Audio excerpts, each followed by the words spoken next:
Suara Tapian berbincang dengan dua perempuan hebat, Kak Joyce Buru Manik, Nyonya Sitompul.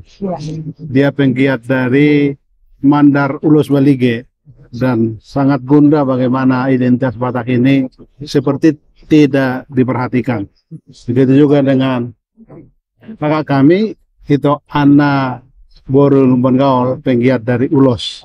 Kita akan dengar apa yang mereka rindukan agar identitas Batak kain tenun ini bisa terus lestari. Ceritakan. Ya, terima kasih, Panji.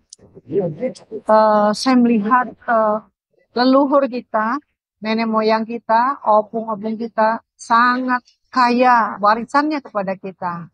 Tapi di zaman ini, khususnya tahun lalu dan saat ini, saya lihat makin lama degradasi, makin tersisih.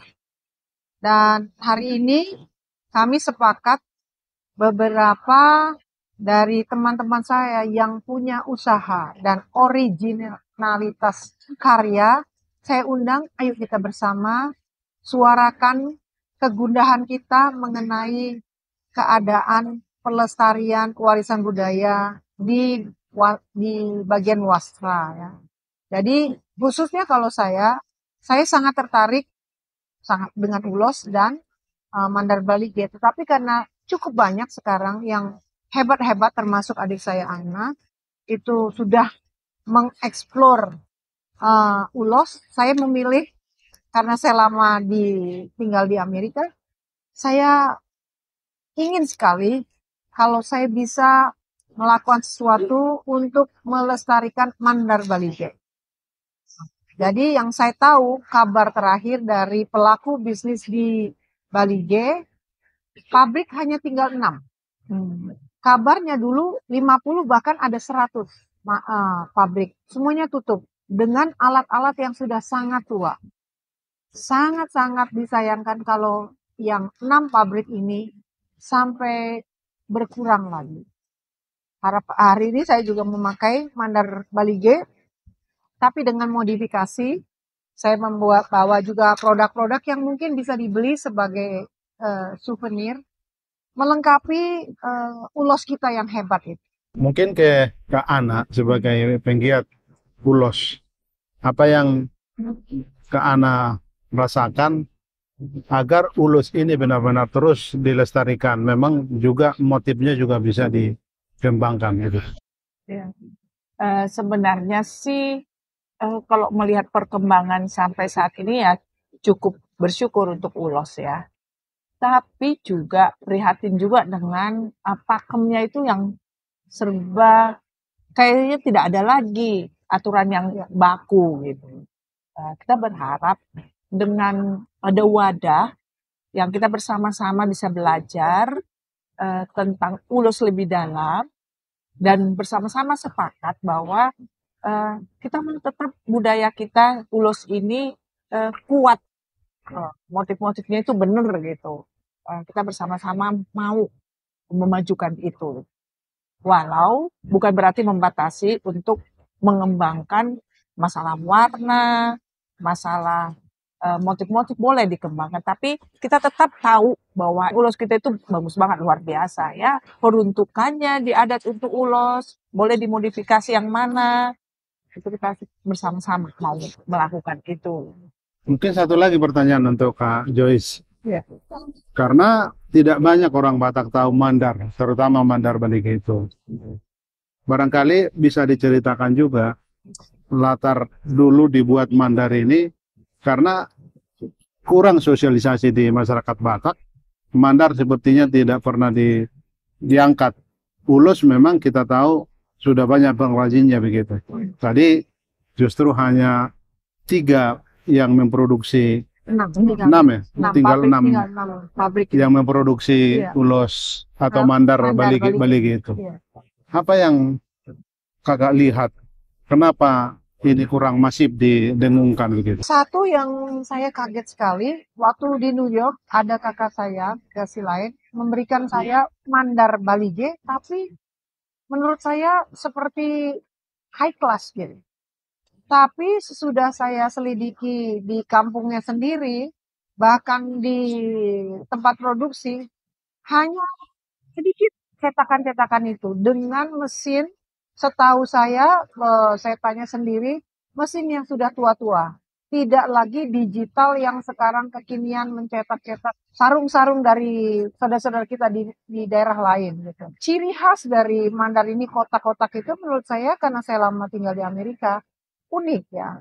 Dari dia seperti kebarat-baratan, tetapi ternyata punyanya orang Batak. Sangat sayang kalau ini hilang. Dan saya coba padukan dengan ulos juga, bisa. Bahkan saya coba padukan dengan brokat, oke gitu. Tergantung kita ambil warna dan paduannya dan perhiasan. Sangat indah menurut saya, apalagi kalau nanti kita bisa kendalikan warna dan corak-coraknya, mewarnai wasra kawasan dan Ulos ini kan terus didengungkan sebenarnya. Ada satu lembaga Batak Center sudah memperjuangkan ini ke UNESCO begitu. Masih dalam proses. Lalu perayaan Ulos, Hari Ulos sudah dirayakan juga di Samosir. Saya pernah ikut di bawah panjang Ulos di Tenun. Tetapi kan belum begitu sangat dihormati. Misalnya bagaimana kita juga memproduksi ulos ini seperti pakaian Kak Hana ini kan bisa ternyata dimodifikasi. Apa pakaian-pakaian yang tidak bisa diubah dan apa yang harus dilakukan untuk bisa relevan ulos begitu? Saya sih tetap berpikir kalau yang ulos yang kita pakai di adat itu harus tetap ditenun tangan lah ya. Gitu. Nah, yang kalau kita mau buat misalnya dengan ATBM yang kita bisa lebih pakai untuk buat jadi fashion itu silahkan gitu.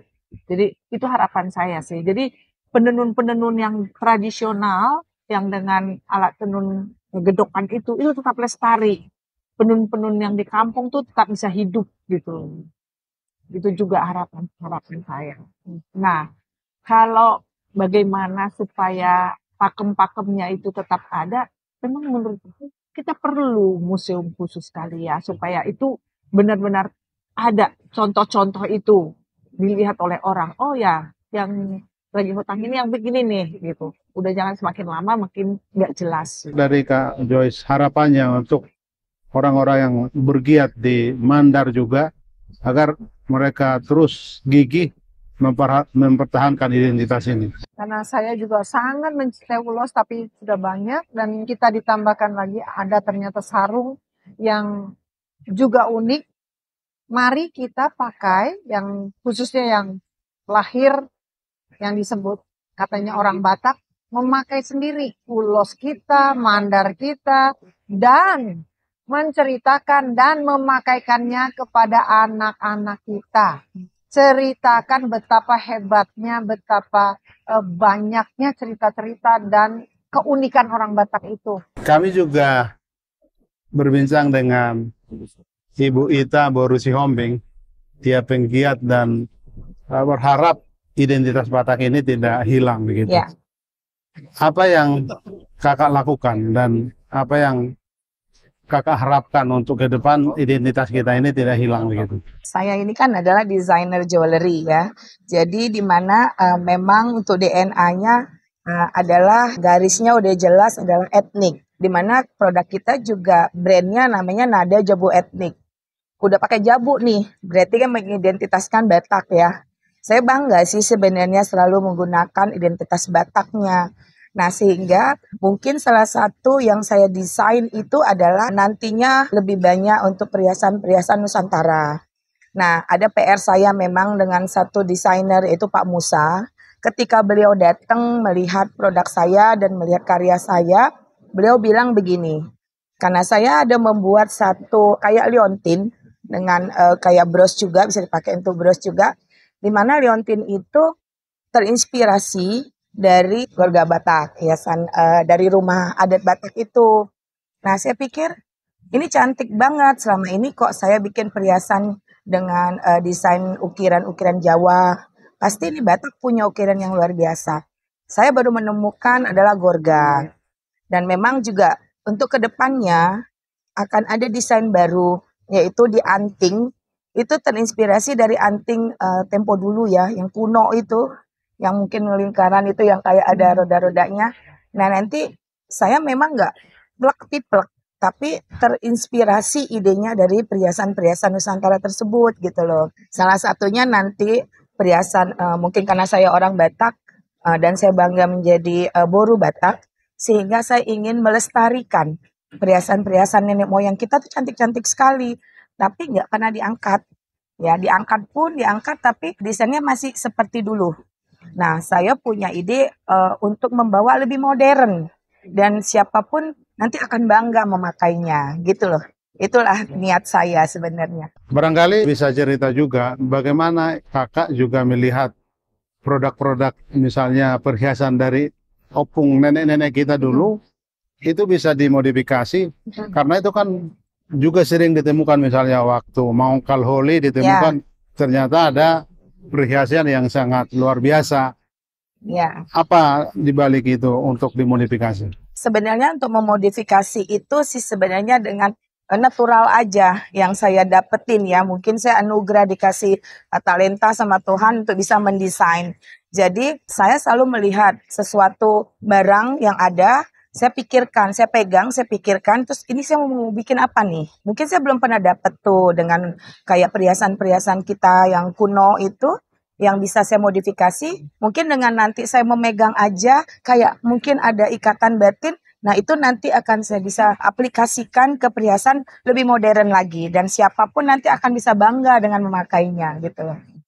Kami juga ditemani Kak Linda Borus Samosir. Beliau juga punya kepedulian untuk identitas Batak dan membuat kain untuk Iya. dipakai seorang perempuan untuk di leher ya Kak. Di leher, Iya. shawl, Tolong scarf. ceritakan apa dulu latarnya kakak sampai bergiat dan membuat produk itu.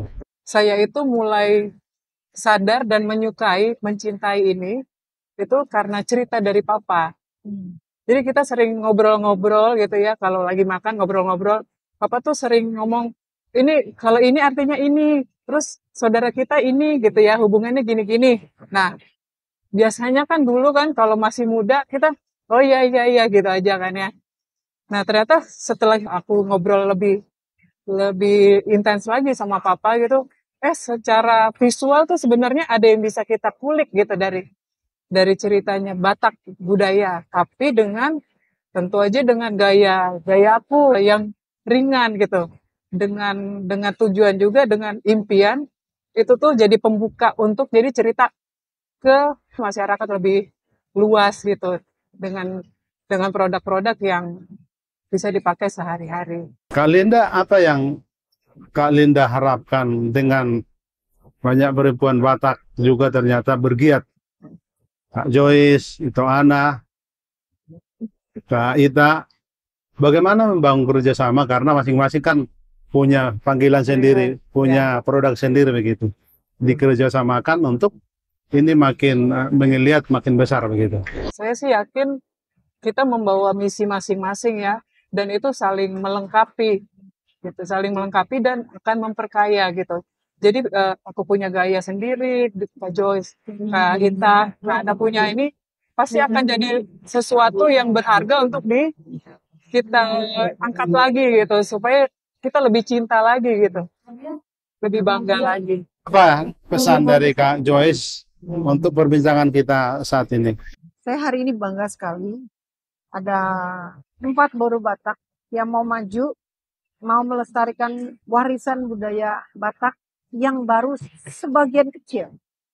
Kalau ada teman-teman yang mau bergabung dengan panggilan hatinya, semakin banyak bergabung, semakin jelaslah identitas itu buat sekarang dan yang akan datang. Semoga generasi yang akan datang, anak-anak kami, cucu-cucu kami juga mencintai warisan budaya itu seperti kami mencintai warisan budaya nenek moyang kami.